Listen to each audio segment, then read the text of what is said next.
That Lass o' LOWRIE'S by Frances Hodgson Burnett. Chapter 29. A minute later there rushed past Joan in the darkness 2 men, stumbling and cursing as they went, out of breath, horror-stricken, and running at the top of their speed. "It were LOWRIE'S send by," she heard one say as he dashed by. "Feyther, feyther, where are you? Feyther, are you nigh me?" she cried, for she heard both blows and shriek. But there came no answer to her ear. The rapid feet beating upon the road, their echo dying in the distance, made the only sound that broke the stillness. There was not even a groan. Yet, a few paces from her lay a battered, bleeding form. There was no starlight now. She could see only the vague outline of the figure, which might be that of either one man or the other. For an instant the similarity in stature, which had deceived his blundering companions, deceived her also, but when she knelt down and touched the shoulder, she knew it was not the master who lay before her. "It's feyther," he said, she said, and then she drew away her hand, shuddering. "It's wet wi' blood," she said, "it's wet wi' blood." He did not hear her when she spoke. He was not conscious that she tried to raise him. His head hung forward when she lifted him. He lay heavily and without motion upon her arms. "They ha' killed him," she said. "How is it isna him?" There was neither light nor help nearer than the crown itself, and when her brain became clearer, she remembered this. Without light and assistance she could do nothing. She could not even see what hurt he had sustained. Dead or dying, he must lie here until she had time to get help. She took off her shawl, and folding it, laid his head gently upon it. Then she put her lips to his ear. "Feyther," she said, "I'm going to bring help to thee. If thou can hear me, stir thy hand." He did not stir it, so she disengaged her arm as gently as possible, and rising to her feet, went on her way. There were 6 men in the bar-room when she pushed the door inward and stood upon the threshold. They looked up in amazement. "Those and yours want to help a deeing mon," she said. "Come with me. My feyther's lying in Knoll Road, done to death." All were astir in a moment. Lanterns and other necessaries were provided, and bearing one of these lanterns herself, Joan led the way.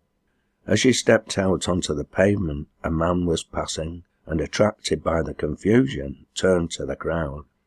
"What's the matter?" he asked. "There's a mon been killed upon Knoll Road," answered one of the colliers. "It's this lass's feyther, Dan Lowrie." The man strode into the light and showed an agitated face. "Killed?" he said. "Dan Lowrie?" It was Fergus Derrick. He recognised Joan immediately and went to her. "For pity's sake," he exclaimed, "don't go with them. If what they say is true, this is no place for you. Let me take you home. You ought not—" "It were me," interrupted Joan in a steady voice, "as found him." He could not persuade her to remain behind, so he walked on by her side. He asked her no questions. He knew enough to understand that his enemy had reaped the whirlwind he had himself sown.